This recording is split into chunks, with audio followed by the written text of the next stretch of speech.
Selamat malam Bapak Ibu Saudara-saudari yang terkasih. Sebelum tidur malam ini, saya Ibet Bingarsih akan berbagi renungan dari Pendeta Dr. Erastus Sabdono yang untuk kesempatan kali ini berjudul Orang Percaya Dibenci.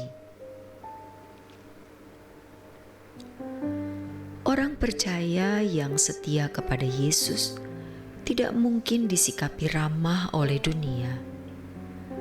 Yesus sendiri berkata, "Jikalau dunia membenci kamu, ingatlah bahwa ia telah lebih dahulu membenci aku daripada kamu. Sekiranya kamu dari dunia, tentulah dunia mengasihi kamu sebagai miliknya. Tetapi karena kamu bukan dari dunia, melainkan aku telah memilih kamu dari dunia, sebab itulah dunia membenci kamu. Ingatlah apa yang telah kukatakan kepadamu.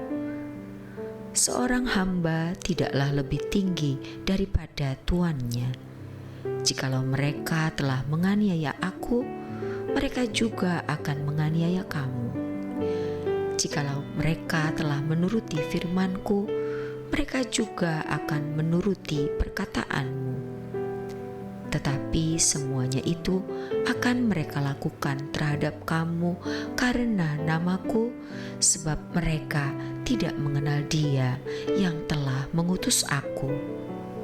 Yohanes 15 ayat 18 sampai 21.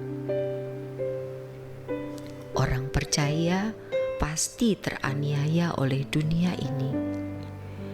Aniaya itu bisa terjadi secara harfiah, yaitu dengan persekusi atau penganiayaan secara fisik, seperti zaman rasul-rasul dan gereja mula-mula, tetapi juga bisa secara jiwani atau secara psikis.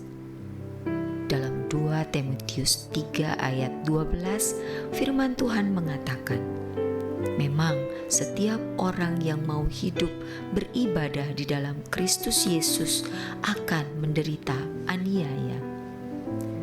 Kata hidup beribadah dalam teks aslinya adalah eusebos, yang artinya piously, godly, atau hidup saleh, suci, atau rohani.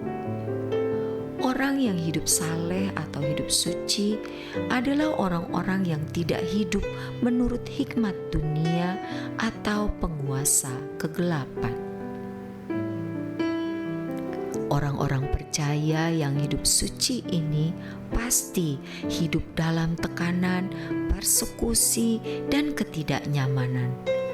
Itulah kehidupan normal orang percaya yang sungguh-sungguh mengikut Yesus.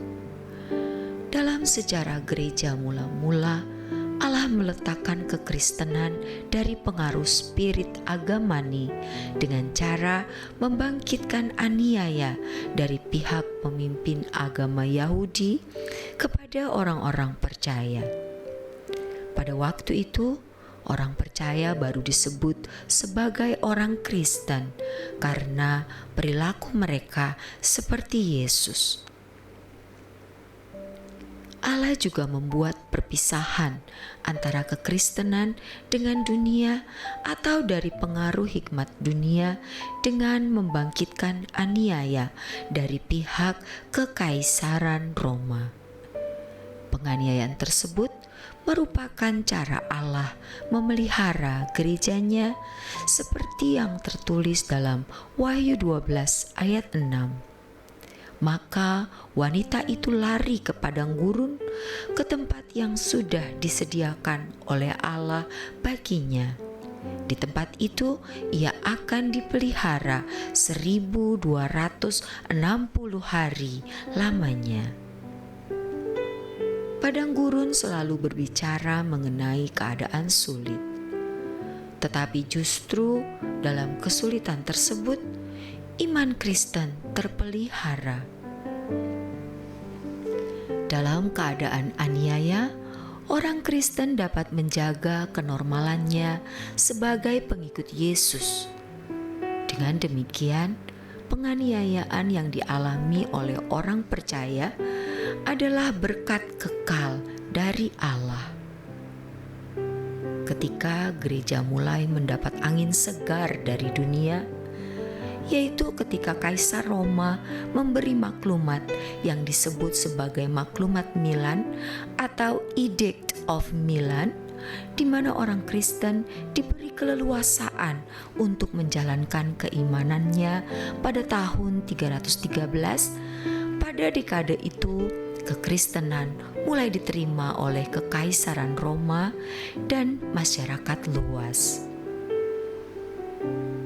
Kaisar-kaisar Roma mulai memeluk agama Kristen. Menyedihkannya, justru setelah tidak ada aniaya terhadap orang percaya, orang-orang Kristen tidak lagi memiliki kehidupan Kristen yang benar atau yang normal di mata Allah sesuai dengan yang Yesus jalani. Gereja malah bersahabat dengan dunia. Inilah awal kemerosotan kekristenan sampai hari ini. Kenormalan hidup orang percaya yang dikenakan rasul-rasul dan jemaat mula-mula tidak lagi dikenakan orang Kristen sejak saat itu.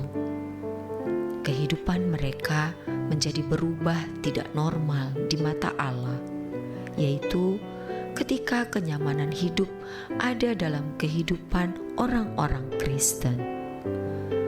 Orang-orang Kristen mulai tidak mengikut Yesus, tetapi mengikut penguasa dunia. Ini namanya normal baru atau new normal, yang bertentangan dengan kekristenan awal yang sejati.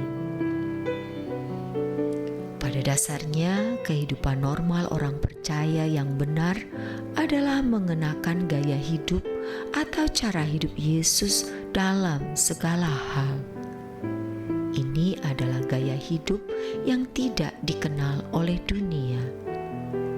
Tentu saja, dengan gaya hidup yang tidak dikenal oleh dunia ini, dunia menjadi asing bagi orang percaya.